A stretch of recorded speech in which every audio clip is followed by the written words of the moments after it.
안녕하세요. 영업의 신 조입니다. 오늘은 비가 오네요. 눈이 오는 건 아니고 영상 2도라 그런지 비가 옵니다. 길이 많이 미끄러운지 몰라도 상당히 날씨가 좀 좋지 않네요. 약간 독일 날씨 비슷합니다. 오늘은 안전운전 하시고, 그리고 항상 출근길 조심하시기 바랍니다. 오늘은 어떤 얘기를 해볼까 하냐면 잠재의식에 대해서 얘기를 한번 해보려고 합니다. 잠재의식은 뭐냐면, 의식세계는 세 가지로 구분이 되는데요. 가장 위에 상위 개념이 있는 거는 우리가 의식하는 의식이죠. 알고 있는 것들, 인식하는 것들, 그리고 우리가 전혀 인식하지 못하는 무의식, 바닥에 이제 저변에 깔려있는 무의식. 근데 의식과 무의식 사이에 중간 괴가 있습니다. 그게 이제 잠재적인 의식, 무의식단도 아니고 의식단도 아니고 잠재적인 의식단입니다. 이건 뭐냐면, 우리가 회사에서 집에까지 퇴근길에 여러 가지의 그런 운전하면서 간판을 보고 다니죠. 근데 잠재의식 속에는 그 간판들이 마음 또는 머릿속에 남아 있습니다. 하지만 의식적으로 승화되진 않아서 내가 기억하려고 해도 기억이 나지 않는 그런 상태. 근데 정보의 형태로 남아 있는 거죠. 잠재의식 속에. 보통 이제 잠재의식은 언제 많이 형성이 되냐면, 태어나서 학교 가기 전까지, 7살까지는 이제 부모님들의 영향이라든지 그 가족 문화라든지 그 다음에 습관 뭐 이런 것들로 인해서 어렸을 때 많이 인코딩이 됩니다. 그러니까 태어났을 때는 별 크나큰 잠재의식적인 내용물이 없어요. 그냥 제로 베이스인데, 부모님들이 하는 말이라든지 가르침이라든지 생활 패턴이라든지 여러 가지 분위기라든지 이런 것 때문에 아이들의 그런 의식 속에, 잠재의식 속에 그런 것들이 이제 꽉 차게 됩니다.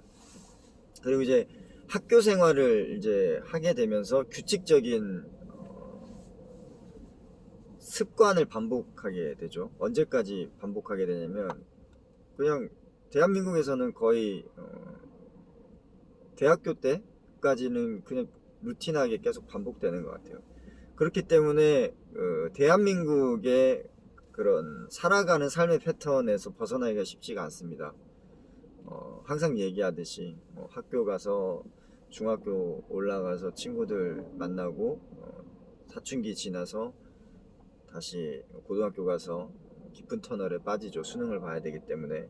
그리고 나서 수능 보고 대학교 가서 자기 전공 갔다가 군대 갔다가 이제 취업 준비하고 스펙 쌓고, 그리고 취업 조금 하고 나서 이제 연애하면서 결혼하고, 결혼해서 아기 낳고, 이제 이렇게 사는 거죠, 쭉쭉. 근데 대한민국 문화에서 이제 조금 중요시 여기는 거는 연도 단위로 끊거든요. 그래서 1년 2년만 뒤져지게 되면은 동생한테, 한두 살 먹은 동생한테 따라잡힌다는 그런 강박관념이 있습니다. 그렇기 때문에 어떻게 해서라든 그 나이대에 해야 될 일들을 해야 되는 거죠. 그래서 이제 그렇게 의식 안에 잠재적으로 이제 남아있는 것들이 있습니다. 근데 이제 이 잠재의식의 특징을 좀 살펴보면 이제 어떤 것들이 있냐면, 정보로 이렇게 들어가 있진 않아요. 정보로 들어가 있지 않고, 그 정보에 이제 감정이 포함이 되는 것들이 강하게 자리를 남습니다. 예를 들어서 이제 뭐 커피에 대한 정보가 있다. 근데 그 커피를 마셨는데 너무 행복했다. 그리고 커피 마실 때 음악 소리가 났는데 그게 너무 아름다웠다. 혹은 커피를 이렇게 마시려다가 뜨거운 커피가 손에 떨어져서 쏟아져 가지고 뜨겁다, 화상을 입었다.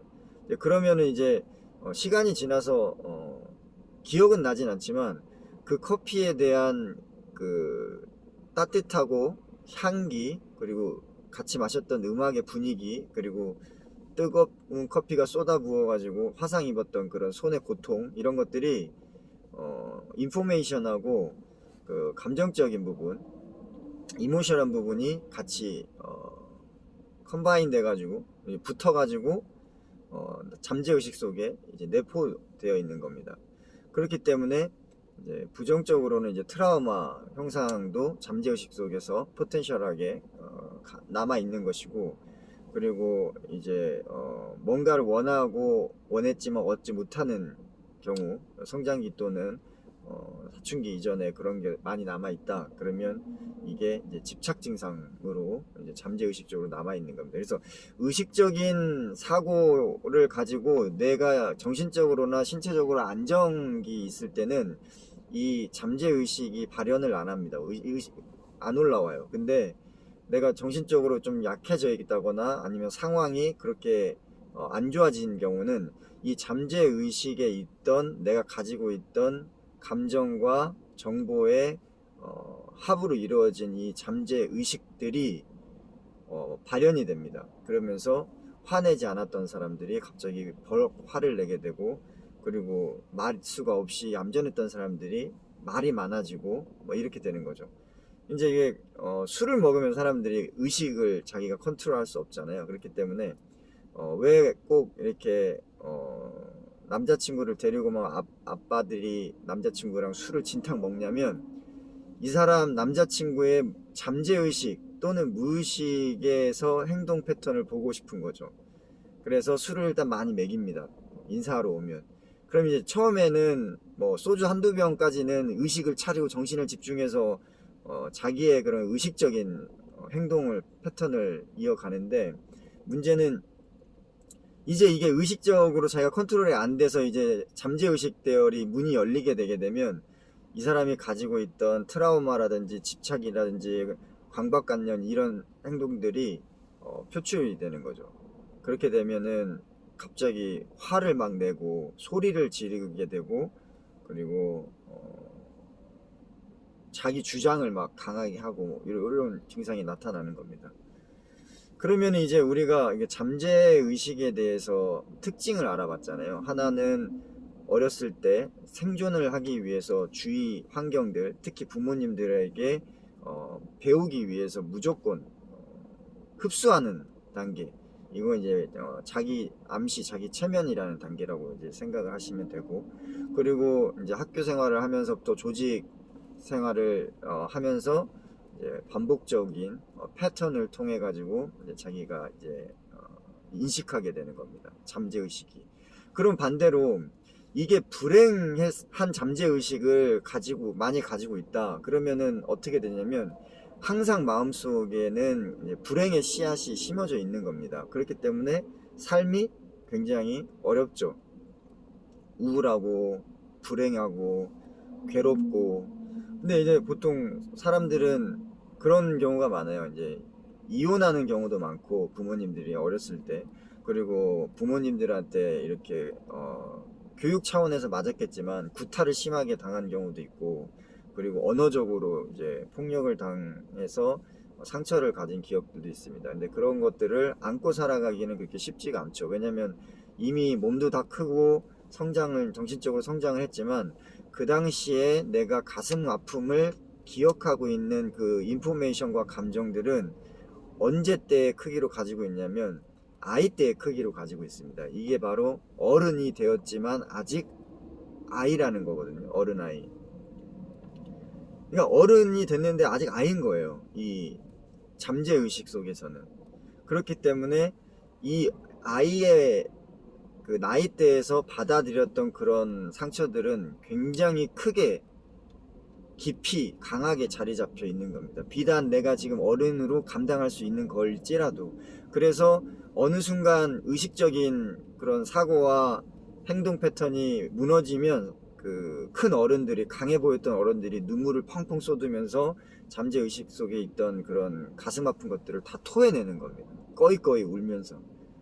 그럼 우리는 행복해져야 되잖아요. 그러면 행복해지려면 어떻게 해야 될까요? 두 가지가 있다 그랬잖아요. 잠재의식의 특징. 첫 번째, 세뇌를 해야 됩니다. 의도적인 세뇌. 그러니까 자기 암시라고 말할게요. 예를 들어서 내가 행복해지고 싶다. 그러면 나는 행복한 사람이야. 나는 행복해. 이거를 계속 세뇌시키는 겁니다. 뭐와 함께 세뇌를 시키냐면 감각하고 같이 세뇌를 시켜야 돼요.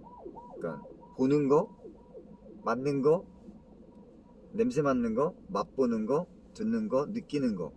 이 오감을 통해서 행복이라는 그런 자기 확언을 하는 거예요. 내뱉는 거예요. 왜 내뱉어야 되냐면 이 내뱉는 순간 말을 하게 되고, 그러니까 촉감이죠. 혀를 이제 쓰기 때문에 촉감과 그 다음에 귀, 청각이 이미 감각적으로 나는 행복해 라는 거에 붙어버리는 겁니다. 잠재의식 속에 남는 거예요. 그리고 또 쓰는 거예요. 쓰는 건 뭐냐면 내가 보는 거죠. 보이는 감각과 정보가 합쳐지는 거예요. 쓰면서 자기 느낌. 근데 말을 하면서 쓰면 어떻게 돼요? 세 개가 되는 거죠. 근데 거기에 내 열정을 집어넣어서 넣는 거예요. 나는 행복한 사람이다! 라면서 막 이렇게 쓰는 거예요.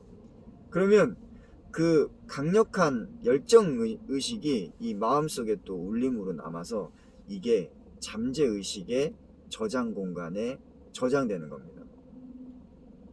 그러면 어떻게 되냐면 기존에 가지고 있던 불행했던 잠재의식과 충돌나게 되고 그 비중이 행복하게 새로 내가 자기 암시로 자기 체면으로 밀어넣은 억지로 밀어넣은 총량이 더 커질 경우에는 내가 불행하다고 느끼지 않아요.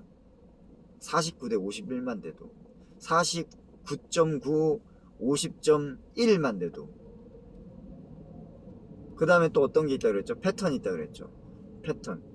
우울한 사람의 특징은 잘 안 움직입니다. 그리고 멈춰 있어요. 왜 멈춰 있냐면 의욕이 없기 때문에 생각과 계획과 행동을 하지 않아요. 불행하니까. 근데 그러면 안 돼요. 일단 움직여야 돼요. 행복해야 되잖아요, 우리는. 그럼 행복하려면 의도적으로 고민을 해야 됩니다. 난 어떻게 하면 행복할 수 있을까? 그 다음에 어떻게 되죠? 나는 무엇을 했을 때 행복을 느낄까? 아, 나는 탁구를 했을 때 행복을 느껴. 나는 음악을 했을 때 행복을 느껴. 나는 책을 읽었을 때 행복을 느껴. 그러면 그거를 언제 할까? 아, 지금 해야지. 어떻게 해야 할까?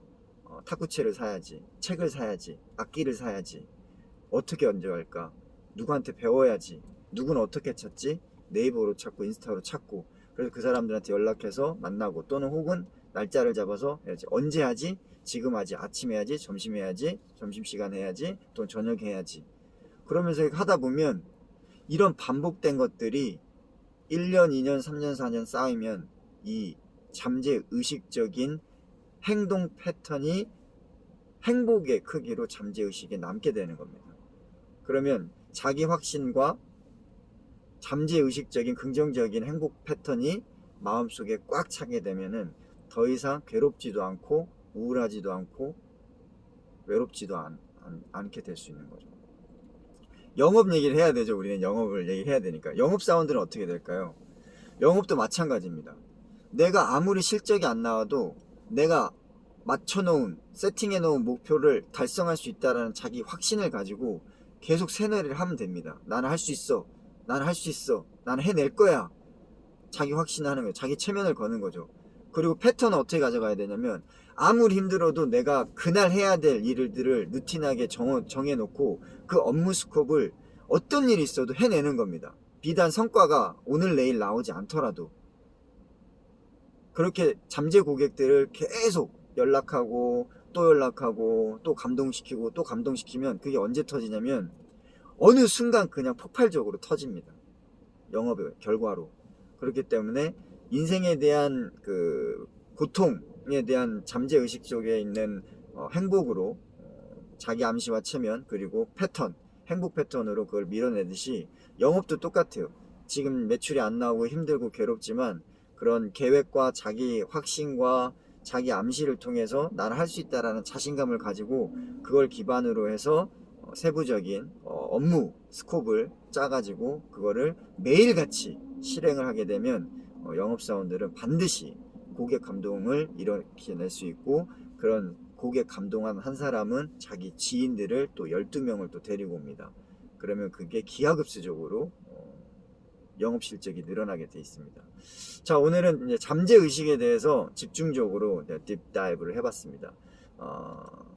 어떠셨는지 모르겠는데, 우리가 지금 현재 가지고 있는 잠재 의식이 양이 부정적인 기운을 가지고 있다 그러면 자기 암시 오늘 행복하게 하시고, 그리고 자기가 할 수 있는 긍정적인 행복 패턴을 만드셔가지고 지금 당장 오늘부터 시행해서 지속하는 그런 노력을 하는 하루가 되었으면 좋겠습니다. 오늘 하루 힘내시고, 비가 오니까 우산을 좀 많이 쓰셔야 될 것 같습니다. 이게 젖으면 기분도 좀 우울해지고 또 감기도 걸리고 하니까 오늘 하루도 안전하게 잘 보내시고 파이팅 하십시오. 영업의 신조였습니다. 마치겠습니다.